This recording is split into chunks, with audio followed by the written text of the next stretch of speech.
And I would like to welcome Ms. Annie Clark, St. Vincent.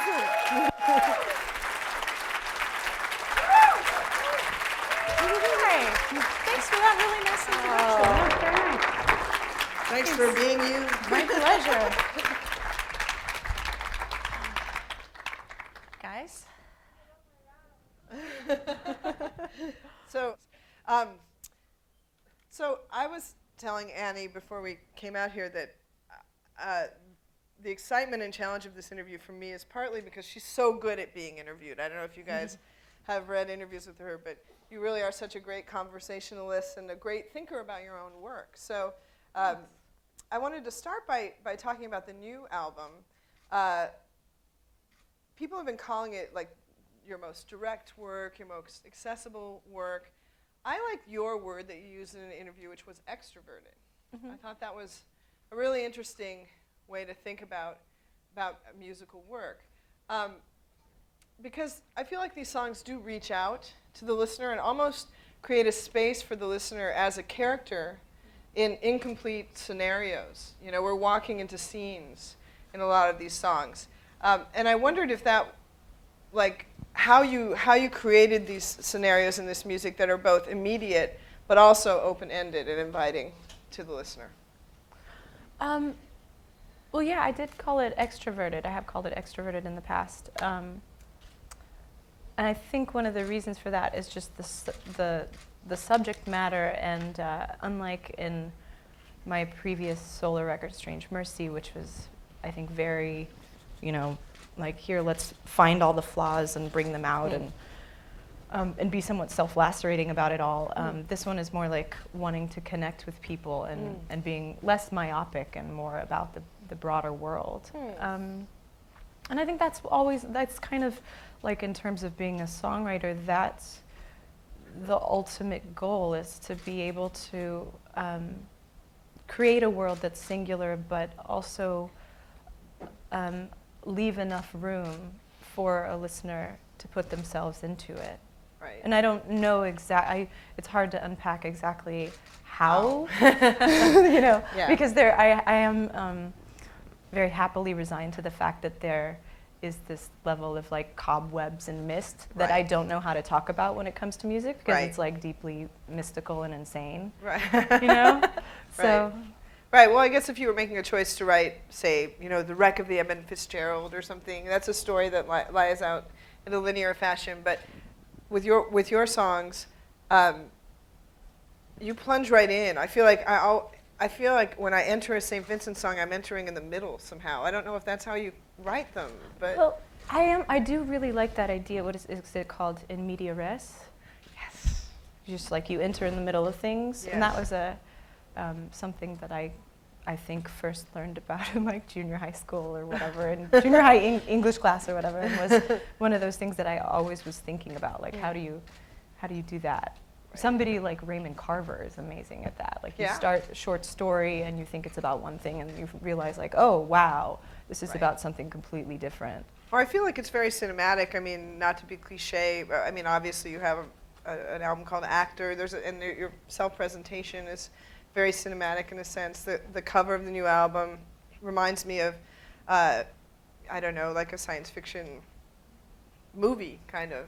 And now on the new show, you've created choreography and set design, and I wonder how the visual kind of enters in and translates into the sonic for you. Do you have synesthesia, like Rust Cole and True Detective? Oh, yeah.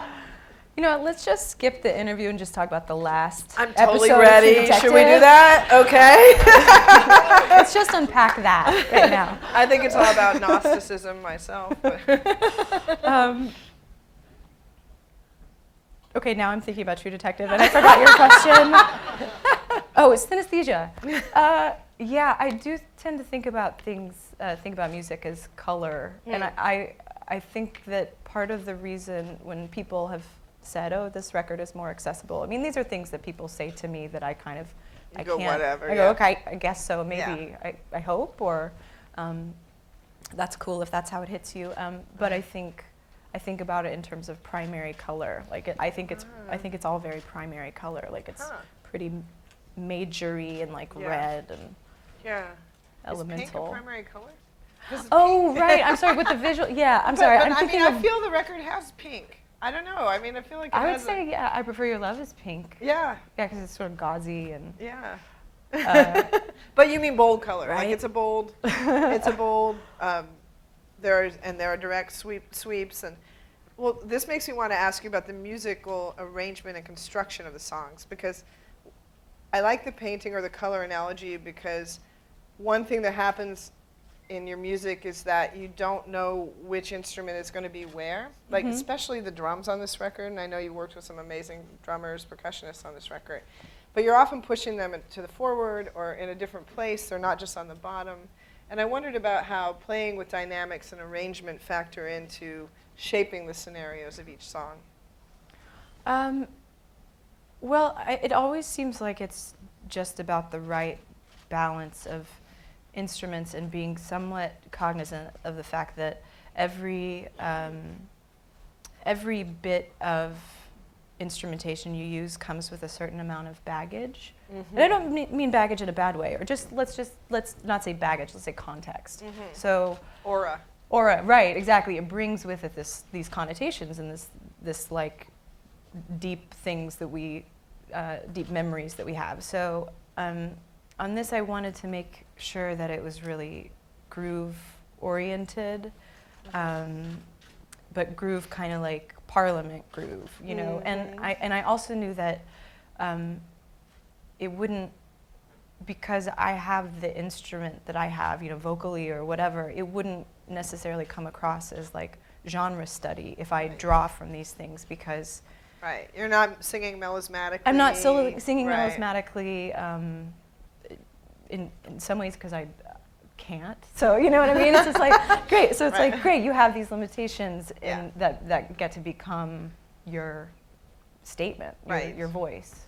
Well, that's art, right? I mean, yeah. like I think that some of the best art has come from people really going whole hog for something and totally fucking failing and ending up here, but it's cooler than, you know, arriving at what you thought you were going to arrive at. Yeah, no, that's a friend of mine, Charlie Cronengold, wrote a whole essay about accidents and how accidents and like really messy technical accidents like created feedback or created different aspects of pop music, some of the foundational things, you know. And I wonder for you, like talking about limitation, or when you walk in and you're like, I cannot sing like whoever, Aretha or whatever, but I'm going to walk in and approach this. Is it as if I could, or is it, I know I can't, so sorry, I have a cough.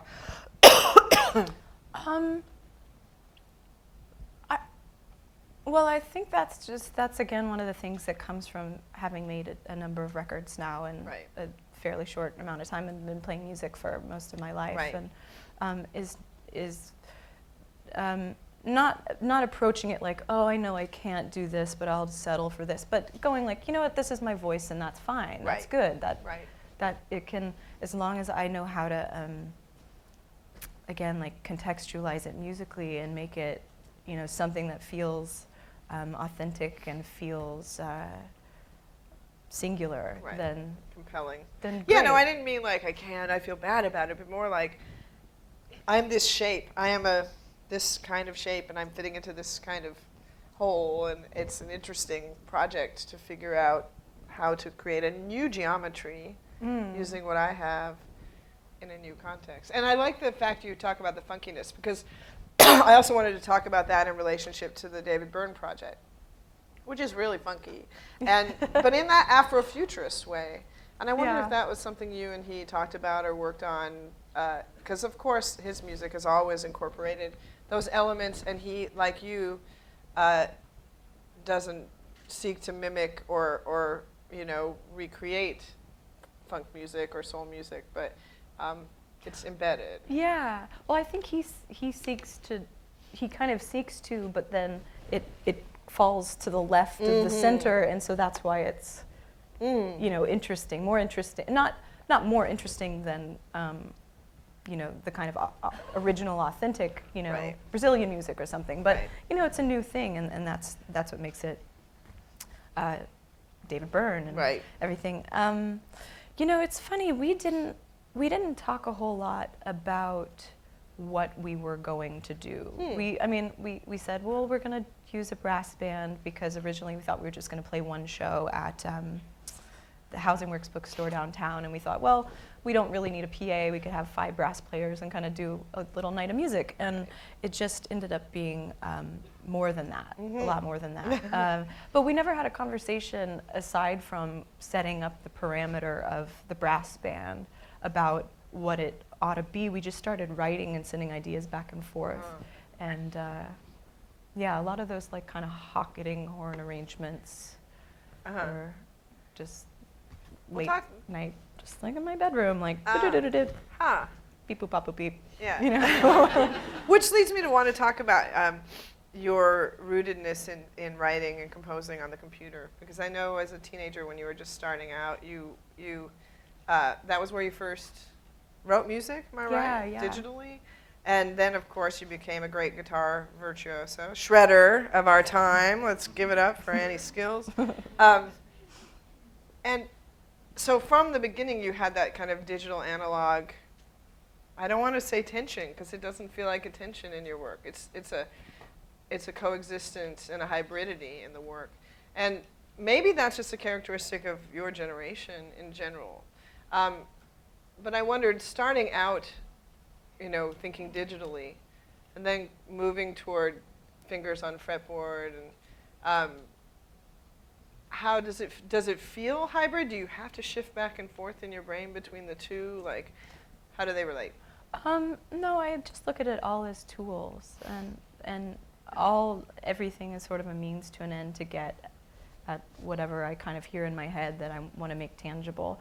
And I started as a guitar player. I started playing guitar when I was 12, and took lessons at, I don't know how many of you guys are from Texas or if you're just visiting, but started taking lessons at like the awesome, Music guitar, store, basically like yeah, Guitar the Center, shredder dude in your local, neighborhood. suburban guitar store where things like Pantera and Maiden were like playing, Right. like blaring when you walked in the store, and so that was like I started really wanting to be like a guitar player.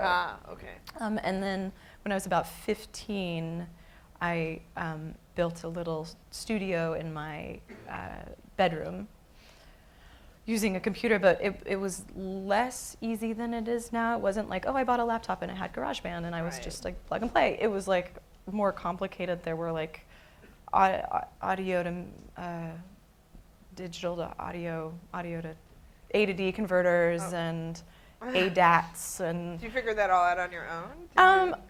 Do you have an older sibling who was like a techie? No, I got information from my Uncle Tuck, who's an amazing guitar player and part of the duo Tuck and Patty, and a real tech genius. Right. I mean, they were actually, Tuck and Patty were one of the first to use loops, weren't they? I mean, they were the first people to use in-ear monitors. Right. So a lot of the in-ear monitor they had a technology. lot of hair to cover it up. They do. Still beautiful hair.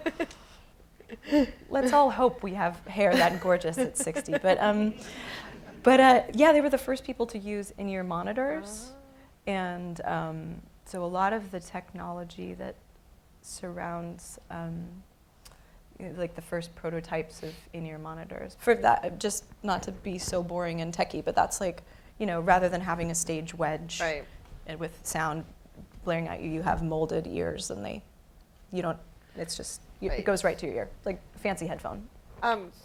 It's interesting because, the fact that Tuck and Patty were an influence on you is often brought up, but people don't really talk about what that meant specifically in terms of what they did as Windham Hill artists and as quote-unquote new age artists and really atmospherically oriented artists, and also a duo that combined the warmth and earthiness of a voice and then the guitar. I feel like that's what you do on some level. I mean, not like you're the new Tuck and Patty. You wish, but no. Never be that. The stuff my uncle does is, the thing is, I think, he went, in terms of his guitar approach, he went microscopic and fractal and was like, I'm going to create all these worlds I can make a symphony out of a guitar, and he's this brilliant fingerstyle guitar player. If you want to check him out, he's like truly unbelievable. Right. Like it's astonishing to watch. It's a virtuosity at like the highest level. Yes. And they always wanted to keep it the two of them. So it was like, well, he's the whole sonic palette. And, Right. you know, she's got this beautiful voice, and it's all very beautiful and sincere. And people would move people to tears every night. I saw. So that was great. I think for me to see the very analog, firsthand, like the power of music. Right. I mean, I knew it from my own experience. Right. Well, did you ever? I don't know the answer to this question. I feel I should, but did you ever actually pursue a straight up metal career when you were like 16? Like, I want to be on stage shredding. Well, I could. I was in a metal cover band in junior high school, and I was the bass player. Death metal. Well, like hair metal. Like Maiden, Pantera, Metallica, Run to the Hills, Megadeth. Yeah, I mean all that stuff. I have a really soft spot for it. I love it. But I was the bass player, and I had a purple Ibanez bass. Wow. That awesome.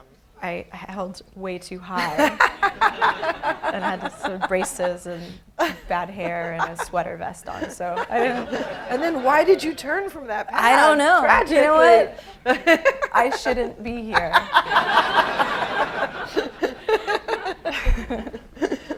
But thankfully for us, you did turn to that path. And I mean, as long as we're talking about your early days, I'm not really. I mean, we could talk about autobiography and how you so beautifully have challenged us to think about what autobiography means or doesn't mean for an artist, and how we don't need to know personal details, but instead how autobiography is really a sampling from the memory of the artist, like just a story now and then. So, but I do have one question about your autobiography, which is that being raised Catholic, your lyrics are very full of religious imagery, and your performances have a ritualistic aspect to them. Mm-hmm. And yet, you don't mind that stuff in the way that a lot of artists have. I don't feel like you use it as a tool to kind of reach for the sublime, or it doesn't feel romantic at all. It doesn't substitute for emotion. Instead, there's a coolness approaching religious subject matters that I find fascinating, and I wish I had like a brilliant Rock Creek thing to say about it. I'm just really curious about how it factors in for you in your writing and your world creating using that material. Well, I think in the sense that all human beings create meaning in their lives out of symbols. Mm-hmm. And in some ways, using religious imagery it's such a shorthand. Right. You know, everybody knows the story, you know, no matter what your particular relationship is to it in terms of faith, you know. So That's you can true. reach for these things, they're loaded. Right. But I mean, but not loaded in the sense of like, ooh, I'm gonna just do something to be shocking, because I mean, that's not fucking shocking. Like, it's No. 2014. You know what I mean? Like, so Yeah. you know, but I think I'm fascinated by the ways that we. I'm sure there is an intellectual term for this, but fascinated by the way in which we create meaning in our lives through symbols. Is that symbology? Yeah, symbology, archetypes, poetry, metaphor. Yeah. I don't have a college degree, so I don't know. But yeah, so I mean, I have a master's and I can't come up with it. So sociolinguistics. I don't know. Whatever. It doesn't matter. But and I'm fascinated by how people get through their days and all the like private moments that we have, and the like tiny humiliations and the like tiny hopes and the all that stuff, because and the fears, because it's so human, and the romantic aspect of things. I mean, I guess romantic with like a capital R. Like, yes, exactly. we're gonna reach for the stars, and we're gonna get. I'm like, really? We're always counting stars. Are we? Whatever. Yeah. I don't know. That's not how I feel. Really, we're just like looking at our mirror where we've taped a picture of a particular saint, and that's helping us like deal with going to the grocery store. Absolutely. Exactly. It's the mundane and the sublime, and they're constantly, you know, in a petri dish together. Yeah, exactly. Well, when you're so that's how you use it in details in terms of your lyrics. But I'm wondering about the sound when your first album as St. Vincent, Marry Me, had a different kind of sound than where you are now. It was more warmth, organic. I don't know. Oh, I was gonna say it was a little more jazz hands. Oh, jazz hands. Yeah. That might be okay. A Yeah. little more fussy. Yeah. It took you some time to get to the incredible architecture of now. But I feel like you accomplished that same thing you're talking about with the music, like the little detail that is expressive, that is maybe just a moment of consciousness that you're putting into your narratives through the use of an instrument, whether it's a synth line or even sometimes in this new record, like the vocal ticks you have in between phrases, little asides you make. And I wonder if you're thinking about that when you're constructing the songs, like what each little, I mean, obviously you're thinking about what each little detail means, but do they signify that kind of flow of thought? Because that's how they feel to me. At this point, I think it all comes out intuitively. With this record, I really just wrote things intuitively and was like, I'll figure out what that means later. Because, which was like a new process because it was a sense of trusting that there is some sort of subconscious narrative, and even if you aren't unpacking exactly what you think, even if you aren't psychoanalyzing yourself in the moment, you're like, well, this must mean something because I arrived at it. Which isn't to say, that seems like a kind of a slippery slope to be like, no quality control, wheels off, just whatever you do, you know. No, to me it's more like a level of skill where you can forget the process. Yeah. So then you're in flow or whatever, and you can just do it as like a great athlete, which I know you also are sportsy. I like sports. I like the drama. I saw the Houston Rockets play a couple days ago. It was a great game. I don't know if anybody saw that game. But I think really, I could see your connection to sports. I mean, the music and the sports, like the skill level, the letting go in the process of it. It's like right there in your performance. The reaction and the like, you know, first of all, the built-in drama, right? You have a team. There's a protagonist. There's a very simple, you know, archetypal drama there. And then you get booze. Right. While you watch it, and then I hope that doesn't happen to you when you perform. That would be different. What if a concert was like a sporting event, and it was like scored, and people booed you, and you had to stop at a certain point because it was just over? Wow.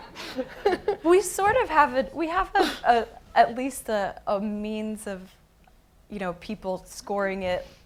You know, you'd be like, responsibly, the lighter. That sucked. Yeah. You didn't hit that note. Blah, blah, blah. Boo. That's true. But there's a weird way in which we think of art as like free from, we as receivers of art, I don't think artists and musicians feel this as much as we as audience members, that it's free of rules or form or whatever. And I've always been fascinated with an artist who both like foregrounds the form, but also like seeing you in concert, you can just let go of the form. There's a minute where you're moving through the intense structure of what you do, and you're jumping into the audience. That's the symbol of it, but it's also in the music where there's a moment where you just seem to open up and let go of the tension. I'm rock criticking you right in front of you. I don't know if you feel that way, like you're building the house to let it fall around you when you're creating music. Yeah, I think that structure plays a big part. I mean, for example, in the current live show that is, it's not all choreographed, but it's somewhat choreographed. And what I found, we did that on the Love This Giant tour, but I didn't really get to do a lot of the choreography because I was mostly like stationary at the mic playing and singing. Right. But the brass band, and David got to do a lot of the choreography, and I was really jealous. So I was like, I want to do that. I want to try my hand at that next time.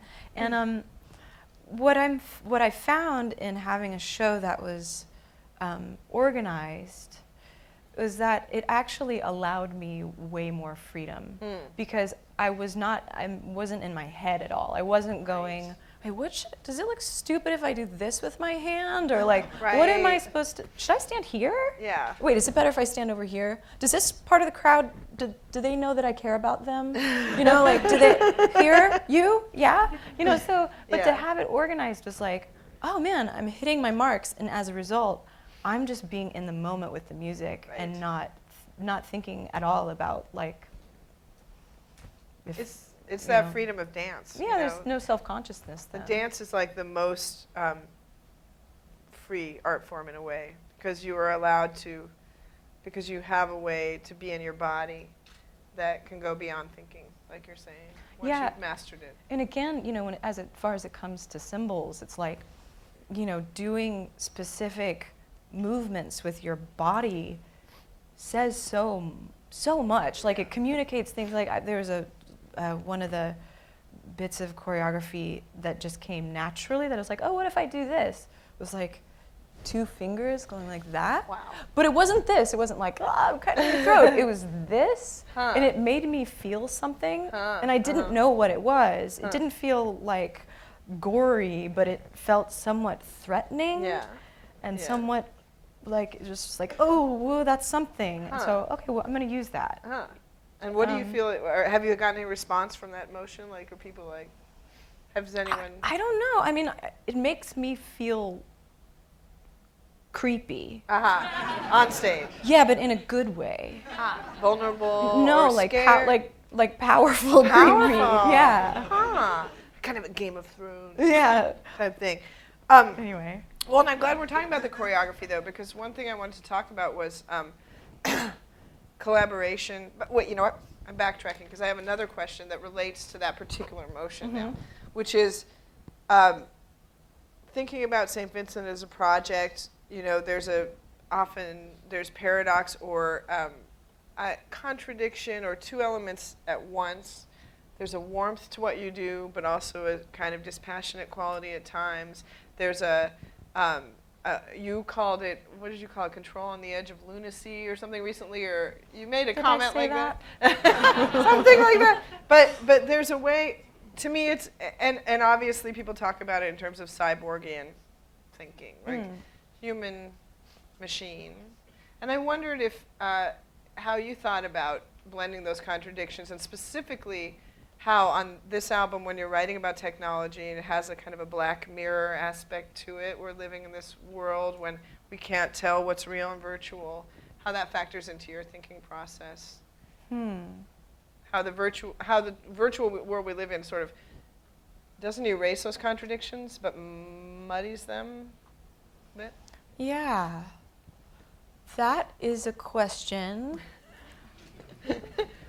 that I'm glad I'm being asked to just on the spot come up with something thoughtful for. I guess, okay, a few things. It's interesting how we have a vehicle to create an idealized version of ourselves that is opposite from our analog form. And I wonder what kind of effect that has on our psyches. Like if we have a little bit of a schizophrenic divide as a result. I don't know the answer. And you said something else. It reminded me of something. I did theater when I was in high school. Poorly. I mean, I'll just say that much. Me too. Poorly. But I really liked it, and I really liked the theory, and I really liked this contrast, you know, I think, you know, a young actor's idea about how to say a line and how to be big was to yell it. And, but actually the more powerful thing, if you're saying, you know, you should fuck off and die, is if you say it really, really quietly. Like that is more powerful than la la la. Yes. And so I think that there's, I think about delivery in that way, and that again the cognitive dissonance between something that seems very still and is this, but is actually, you know, stabbing you in the guts. Yeah. Or something that seems glib like saying, I prefer your love to Jesus, that actually is incredibly heartfelt and actually has a whole history of a lifetime of a relationship behind it, you know? Yeah. That's going to take a while for a listener, too, to realize the depth and complexity of it, but it's embedded in there. But let's get back to the cyborg stuff, because I just am really curious about... I was just buying time. No, that was a good answer. No, because I think, well, one thing I wanted to just challenge you on it, though, is you said our virtual selves are opposite of our real selves. Is that No, I don't think they're opposite. I idealized, perhaps. Yes, idealized. Yeah. And all those, what you were talking about before, I love this idea of like the little moments, the ticks of our day, whether it applies to how we use religious imagery or whatever, but in a weird way, when we live in a virtual reality, whether we're just Facebooking, which doesn't seem like virtual reality, but really is. Right. It is, again, a series of very minute decisions, you know. Do I post a status report that I feel really depressed? Yeah. know? And I think the honest desire for all human beings is to connect with other people and to love and be loved. I mean, that's duh.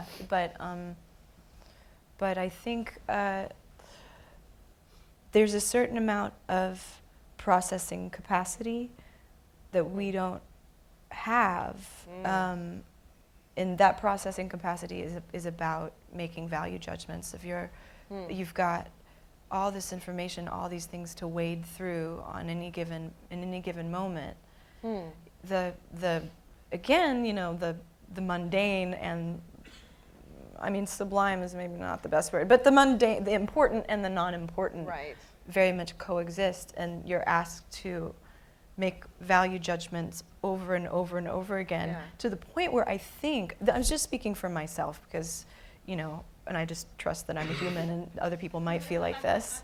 But I think the thing is it for me contributes to a little bit of a sense of malaise and depression, because I just don't have the processing power to sort it through it all and go, yeah, that's important and that's not important. It's all just like, okay, I submit. Yeah.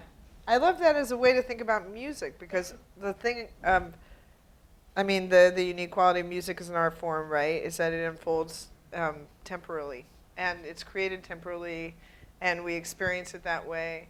And I mean, sure, that happens in, you know, when you watch a movie, it moves through time, but there's music, it's more mobile, and it has that quality of like infinitesimal changes that nothing else does. How do you, when you're making pop music, of course, once it's on the recording, it's solidified, and then in a tour like yours, I imagine you're not improvising a lot every night, or are you? I don't know. There are pockets. Yeah. Yeah, there are pockets of total improvisation and places where, you know, it might not be like a Fish jam sesh, but, you know, but they're like, I kind of think about it like there are these little pools of, I almost sound like a crazy person. Check this out. There are these pools of color that like... Rust gold. I don't even smoke weed. I'm just like, but there are, it's just like, there are these pockets and like moments where you're like, okay, I'm like digging into something a little bit deeper here. Whoa, that happened and I didn't expect that. And so you're reacting to it. And so there is, even if it's not necessarily improvisation like Charlie Parker or like Miles or whatever, not in the jazz idiom, it's like you are definitely very much reacting in real time to what everyone else is doing. So it's never the same thing, even if you kind of get the bullet points every night, you know? Yeah, and I mean, I think that's timbre and tone and all those qualities. And actually that does bring up the question about collaboration. You know, you are a great collaborator. You have been in other people's bands and played an important role. That was a big part of your early, I guess, musical education. And now you are a band leader. And I wonder how collaboration has changed for you in those years of transition, and what is the value of your bandmates, and, you know, not just in a corny way, like, oh, they're awesome and we like have fun on the bus, but like what is it for someone who has created a self, a being, St. Vincent, that in some ways stands alone? Like, what is the band to you? I like this choreography that you just played. That was really good. I'm going to use that. Maybe I can be in the show. That's like really good. Well, no, that's a good question, and it's one that I don't get asked all that often because it can sort of steer into a very nerdy, techie place really quickly. But we're not afraid of nerdy techie, are we? Yeah. I celebrate your nerdy techie. Thank you. Well, the live band that I have now, everybody is a sort of master of their domain, starting with the drummer, Matt Johnson, who played drums on a very excellent record, and many excellent records, but Jeff Buckley's Grace, he's just an intuitive guy. He's capable of so much. Again, it's that realm of like where virtuosity and artistry can meet, right, instead of the like kind of headband, wristband drumming, complicated drumming technique kind of thing. But he has all the facility to be able to do so much, and he's essentially created a new instrument because there are drum pads and things that are going on in addition to an acoustic drum set. And he plays open. He has a cyborg. He's not this. Drum He's like, kit. he can do anything. Wow. Yeah, and so has a sort of octopus-limbed approach to it, which has taken him, years of extreme, study and practice. But he also has the ability to play with total abandon, which is like the shit. That's like what you're looking for. So, so he's wonderful. And then Daniel Mintzeris, my keyboard player, I say keyboard player. He's an Ableton genius guy, Russian scientist. And the show, he's able to send MIDI messages to my guitar rig, which I've programmed so that I'm able to be a front person and a guitar player instead of ever having to look down at my pedal board and like do the tap dance. I don't know, guitar players in the room who play with pedals, like that thing. And so we're and Toko Yasuda, who's playing Mini Moog and who's in this great band Enon, and was in Blonde Redhead, and she's playing guitar, she's singing, she's killing it on all the like low end stuff on the Mini Moog, and so everybody is a real master of their domain, and we're playing everything live, but there's just so many layers and textures going on, but it's played by humans, like sound of humans, feel of humans. It has sound of machines. It sounds like an organism. It sounds like you've built an organism, basically. It's many-limbed. Yeah. Yeah. And that allows you to range and move in the middle of it and gives you that kind of freedom. What have you learned from these players? Like, what have you learned, say, from your drummer about that has informed your own playing? I mean, specifically. Again, I'm going to sound like a stoner, but some of the things that he's able to do, like, God, it's almost like making a house. It's like he can create a skeletal system underneath a song that's that's at times very bold strokes and big, but also subtle. There's all these little things. There's cross stitching up here, on cymbals, and there's all these things that are kind of bubbling up and just creating. There's just like a foundation. I never worry. I'm never like, oh man, I wonder if he's going to hit that snare on time, or I wonder if he's going to mess up that fill doing a stick twirl or whatever, like it's just solid. There's a confidence that allows me to be, totally confident up there. Have you changed your guitar playing at all in relationship to what he does as a drummer? Yeah, totally. He'll throw out some like hot lava. I'm like, whoa, okay, there we are. Like, let's hold on. Let's go there. So it's very interactive in that way. So when we're talking about the nerdy techie side of you, there was one thing you talked about in an interview that was, I don't know, my favorite thing. You talked about listening to Madonna's first album. You gave credit to Nile Rodgers, the great Nile Rodgers. He's and excellent. Then you talked about how you broke down all the parts of the album transpose them into another key, which I thought was such an amazing creative exercise. I felt like all musicians should be given that as a task. And I just wondered, but you just did it for fun, I guess? I did it for fun. I mean, it was, that was fun. No, it really was, because I wanted to know how it all fit together. That particular, you know, like something like Lucky Star, like, down, down, down, down, down, down, down, down, ba, ba. You know, and it's like different instruments are playing all those parts, and there's this really subtle, like gritty interlocking thing that's creating the whole thing. But I wanted to know how those parts were working together. Right. And so I transposed it all just in the computer so I could manipulate it, and then I made it all minor. And it was kind of a bummer in minor, I have to say. It was a real bummer. But it was fascinating to Did you feel like you actually could? Like you can actually, were there technical things are there like parts that you're like, I'm still wondering, I want to write Niall a letter?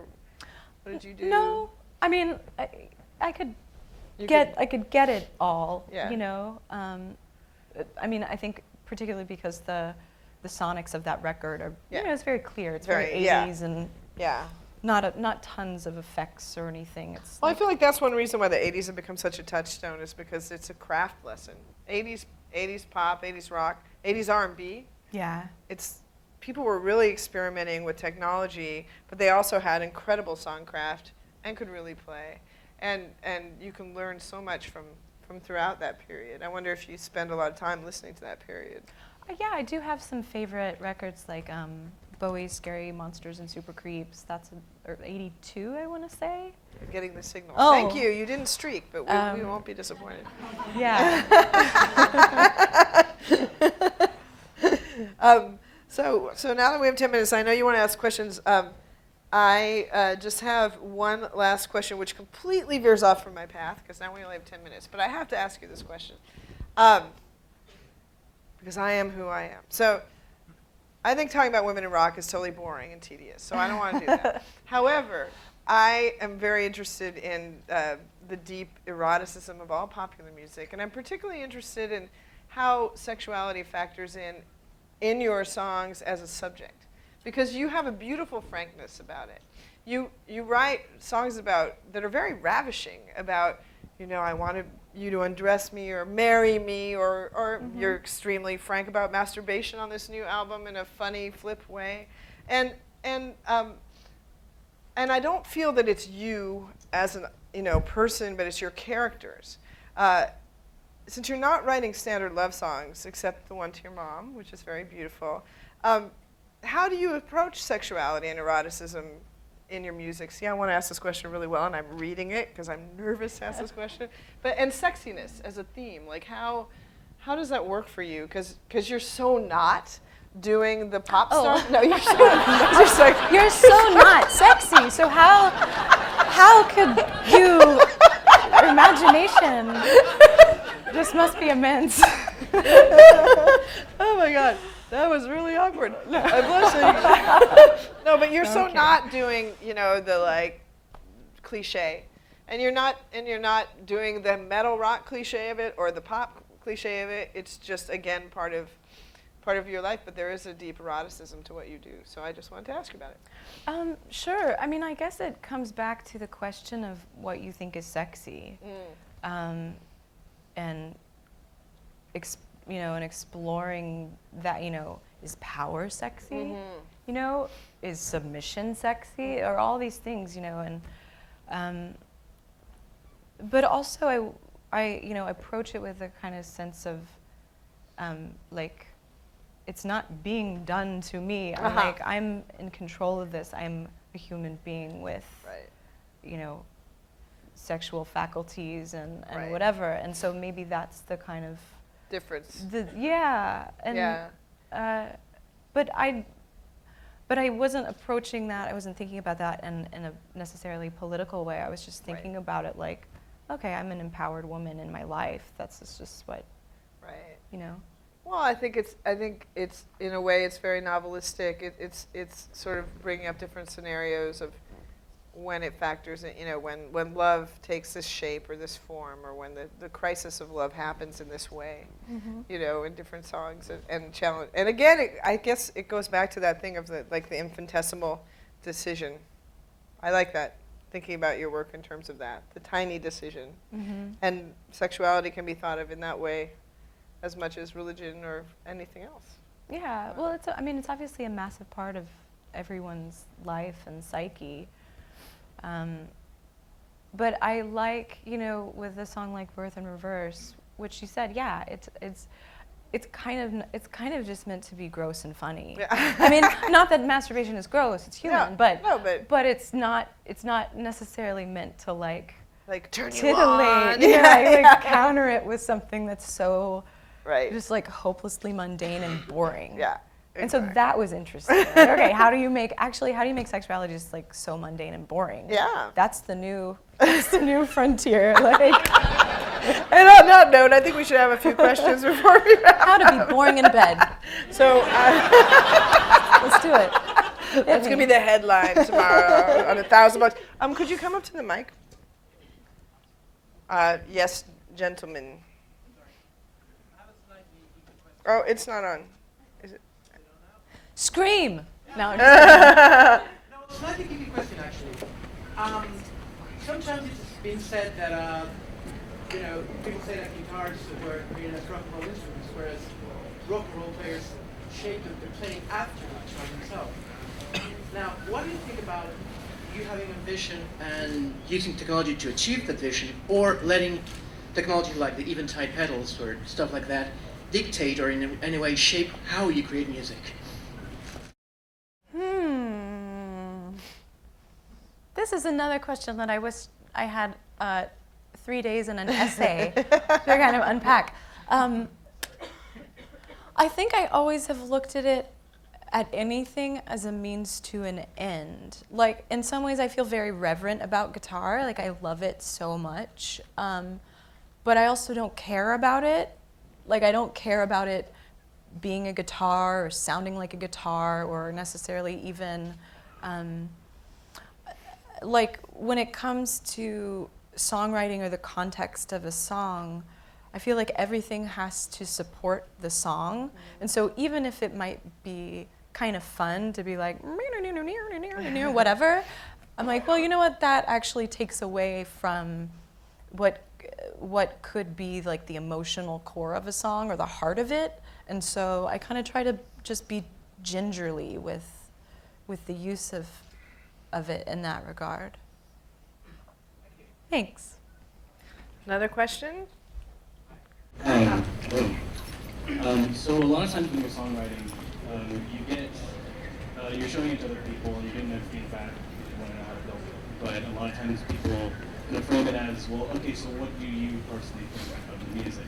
And people think, well, real musicians should only, should hate everything they create so it makes them do better. Real musicians should love everything they're doing so they can put the most into it. Mm-hmm. So I was kind of wondering where you fall in that sort of argument, or do you have like a way of kind of like separating your own subjectivity outside of your songs because you are just creating something? That's a good question. What I found to be helpful is when you're writing, try to turn off your inner critic and just let everything that could possibly come out, and kind of be a little bit like rubber gloves about it, and because I found so often that I'll be in the midst of writing a song and stop for the day and be like, oh, I just wrote the best shit that anyone has ever heard. And then I go back to it the next day and I'm like, oh no, sir, no one should ever hear this. And then, but the opposite has been true as well, where like, I'm putting in the hours because I'm a songwriter and this is what I do. So I've just got to like, really, I'm just gonna finish this course because I really want to go have a drink, and then, or whatever, it's like, it's dinner time. And then you come back to it the next day and you're like, wow, this didn't feel like anything at the time, but this is really cool and I really believe in this. So you have to be able to turn off your inner critic, or else you'll be in a sort of arrested development about, making work. Gotcha. Thanks so much. Sure. Yeah. Hi, Annie. I'm an architecture student with a huge passion for music, and as such, I've always been really interested in the crossing of music and space. And so I wanted to ask you if there are particular kinds of spaces that you like to write in, and if you have a favorite space that you've performed in. Great question. Oh, that is a good question.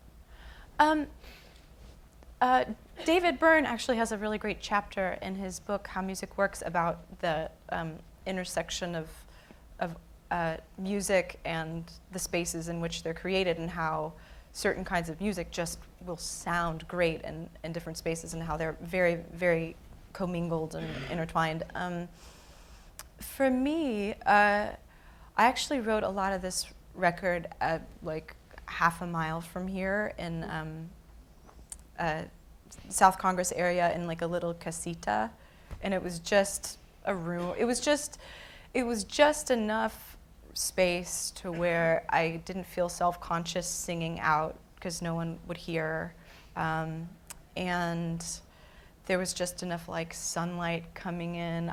I think in some ways the actual literal physical space of writing isn't as important to me as what's happening outside. Like New York is a very hard place to write in, because if you're in an apartment, your neighbors are fighting or having sex or both, and someone's screaming, and whatever, someone's cooking something that smells horrible, and so and there's just so much to do that you can't really focus. So I find just like a place where it's sort of easy to live and get around, but you have a nice kind of balance where you aren't totally isolated and can see some people. And in terms of a space, I've definitely played in some really beautiful, like old cathedrals and even outdoor places. I played in Telluride, and the mountain was the audience. And so there's all these things that you're like, wow, I can't believe I'm even here to begin with, much less playing music at the foot of a mountain. And then the sort of nerd side of that equation is that there's certain places that just don't, even if they're really beautiful, if they're old and if they're made for classical music, and you're coming in with like a rock PA. Yeah, doesn't sound it's good. Just not, it can sound kind of terrible. So there's the visual aspect of it, and then there's the kind of logistical too. I hope that was helpful. Yeah, I wish every symphony hall in America, whoever's booking them, would understand that, because you think it's going to be your special night with Beck playing in the symphony, and it just blows because the sound is not right. Yeah. No offense, Beck, you're awesome, but you know what I mean. It's totally true. Do you adjust? I mean, are you able to adjust in some cases, like? Well, we're somewhat, there's not a lot of sound coming off the stage for us, because we're in in-ears and the amps are off stage, and so really if you were in the front row, and we have front fills so that the people like super fans can have a good sonic experience, because there's nothing worse than like, I got here just at the beginning, and I've been waiting for 2 hours, and I can't hear anything, and it sounds terrible. So we make sure to like think about that and make sure people have a good sonic experience. But I forgot your question. That was enough of an answer. Okay. We have one more, I think, and then we're gonna have to cut it off. Oh wait, he's cutting it off. We're done now. I'm sorry, but I just want to say thank you so much to the incredibly sexy Annie Clark. Thanks, guys. Thank you so much. Thank you.